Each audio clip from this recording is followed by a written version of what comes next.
could it be?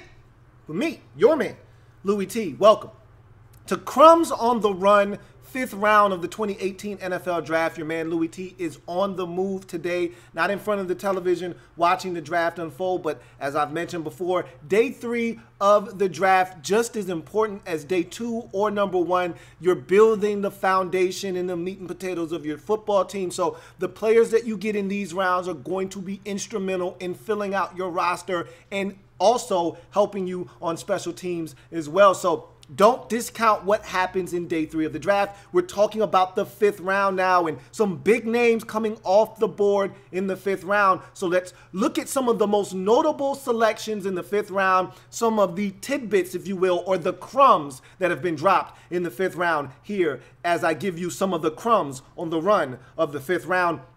Starting with the Raiders with the 3rd overall pick in the 5th round, taking a defensive tackle out of Michigan, Maurice Hurst. Here's a guy with late 1st, early 2nd round talent and probably having a 1st round grade on with most evaluators, yet the heart ailment really scared some teams. They liken it to Hank Gathers, if you remember, the early basketball star that played at Loyola Marymount in the early 90s that suffered a heart attack and ultimately died on the basketball court. It's a dangerous situation.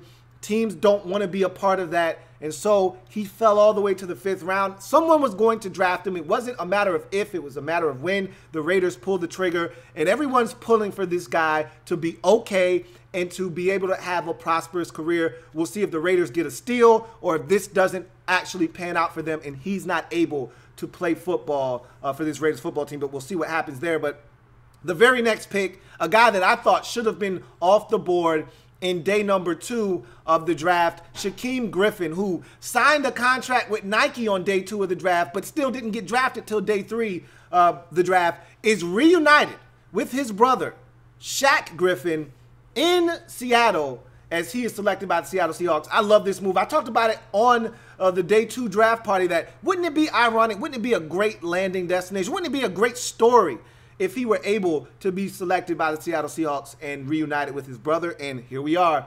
They're going to be on the same football team. They got themselves a really good football player, and I'm anxious to see how that dynamic plays itself out on the field as Shaquem Griffin is selected by the Seattle Seahawks. Rams get UVA linebacker Micah Kiser. Here's a guy, not the most athletically gifted linebacker in the world, but as a guy that consumes a ton of ACC football, living in Virginia myself, I can tell you this is one of the most highly decorated and productive linebackers in the ACC. Guy was a tackling machine, and I think the Rams got themselves, if nothing else, a core special teams player here. But more importantly, at a position of need, they just got themselves a quality football player and a guy that I think is not only going to make this roster as a 5th round pick, but a guy that's going to help them on Sundays, not just on specials, but also on the field in a defensive capacity as well. Bengals draft Devontae Harris out of Illinois State, the cornerback that a lot of people think could be this year's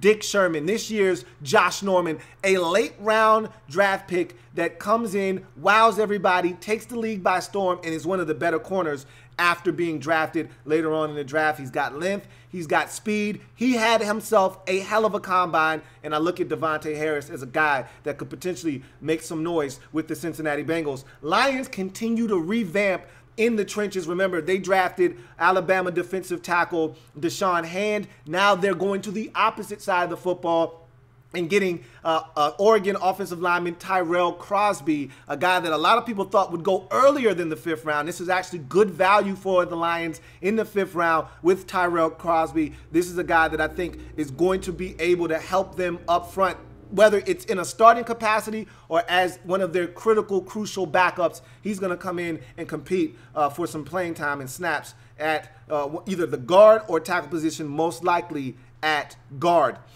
Broncos select tight end Troy Fumagalli out of Wisconsin. It seems like the Broncos have been taking tight ends over the last few years This is going back to the Ohio State tight end that they took a couple of years ago that tore his ACL and really has never rebounded from that ACL tear. Here's another guy that's going to come in and be a pass-catching threat for them. I'm looking at Troy Fumagalli as a potential late-round steal for them. In the 5th round, you're getting a guy that I think has some of the best hands in this draft at the tight end position. Fumagalli going to come in, help them right away. And I think Fumagalli's underrated as a blocker as well. Look, again, a lot of these blockers at the tight end position, that's not what they do. I think he gives you a little bit of juice in the regard of being able to block a little bit. So Fumagalli, I think, is a great pick. And again, they continue to add more weaponry to the cupboard for Case Keenum, and again, for whomever is ultimately the quarterback, maybe 2-3 years down the road. But nonetheless, Case Keenum will have tons of options to get the football to after yet another skill guy is added to the mix on the offensive side of the football for the Denver Broncos. You look at the Rams. We go back to the Rams again. Remember, they got a late start in this draft. No first, no second round pick, so they're making up for lost time here, drafting Double O, the edge rusher out of Oklahoma. I don't love him. I don't love what he brings to the table, but this guy found ways to get to the quarterback at Oklahoma. They're going to add him to the mix. And again, with all the talent around him, he doesn't have to be great to be an impact player. We'll see if he's able to make this roster and have an impact as an edge rusher for that Rams defense under Wade Phillips. The Ravens finally get some help at receiver. We've been waiting for them to attack that position. They did it in the 4th round once, but here's a guy that I think could have an even bigger impact than the receiver that they took in the 4th round here in UCLA wide receiver Jordan Lasley. This is a guy that I talked about on day 2 of the draft. This is a guy that I like. You watch Josh Rosen on tape and you see Jordan Lasley pop. Now, there are drop concerns with him. He will drop the rock. That is for certain. But when he catches it in stride, this is a guy that can run away from defenders. There's an explosive element to what he brings to the game, and I like this pickup for the Ravens with wide receiver Jordan Lasley. Redskins draft nose tackle Tim Settle. What a pickup for the Redskins. I talked about this on day 2 of the draft and how I wanted the Redskins to double down on the defensive line, get another defensive lineman, preferably Tim Settle. I was wanting the Redskins to draft him in the 3rd round. Well, they went and addressed other issues and doubled back in the 5th and still got their hands on Virginia Tech product Tim Settle, which is a big move for the Redskins. And it kind of almost is bittersweet because getting Settle means that in the 1st round, you could have had an opportunity to maybe go in a different direction. But no need to cry over spilt milk. Celebrate and rejoice the fact that the Redskins are making power moves along the defensive line by adding a guy like Tim Settle out of Virginia Tech in the 5th round. Steelers select converted tight end Jalen Samuels out of NC State. Here's a guy that was a 1-2 punch in the backfield with Nyheim Hines at NC State. For some reason, and I can't explain why, maybe because he's not a fast guy, but maybe they already foresaw what would be his best position at the next level. He's an undersized tight end right now, right around 225 pounds. He's going to have to put on more weight. I don't know if that's possible or not, but this is a guy that has some athleticism to him. And he tested well at the combine. Again, undersized at 225. Again, we were talking about a guy that played running back at NC State. But the Steelers see something here in Jalen Samuels. And if he's able to continue to develop as a tight end, lot to learn in a short period of time, if he can develop, they may have themselves a gem in the 5th round in converted tight end Jalen Samuels out of NC State. Seahawks finally addressed, it took them 5 entire rounds, but they finally addressed the offensive line by getting Ohio State tackle Jamarco Jones. This is a guy that a lot of people thought had tremendous upside, but it was extremely raw. And so you saw him fall down the draft boards because of that. But if they can coach him up, and that's always been the thing in Seattle, is they love drafting guys late, getting undrafted players, transferring players from the defensive side of the football to offensive line. We've seen them do a number of different things. A lot of them haven't worked. Here's another reclamation project that you take in the later rounds, and you hope that you can coach him up and get him to perform for you. You'd like to see Seattle address offensive line earlier in the draft and get players that they know are going to pan out. But here's another example of them waiting till a little bit later on, trusting their coaching staff to be able to take these players and coach them up. And here's a guy with a bunch of talent that has the ability. Now it's all up to the coaching staff to get it out of him in Jamarco Jones out of Ohio State. And then finally, the Dallas Cowboys add quarterback Mike White out of Western Michigan to their roster. Here's a guy that is going to come in and he's going to give them, or excuse me, Western Kentucky, excuse me.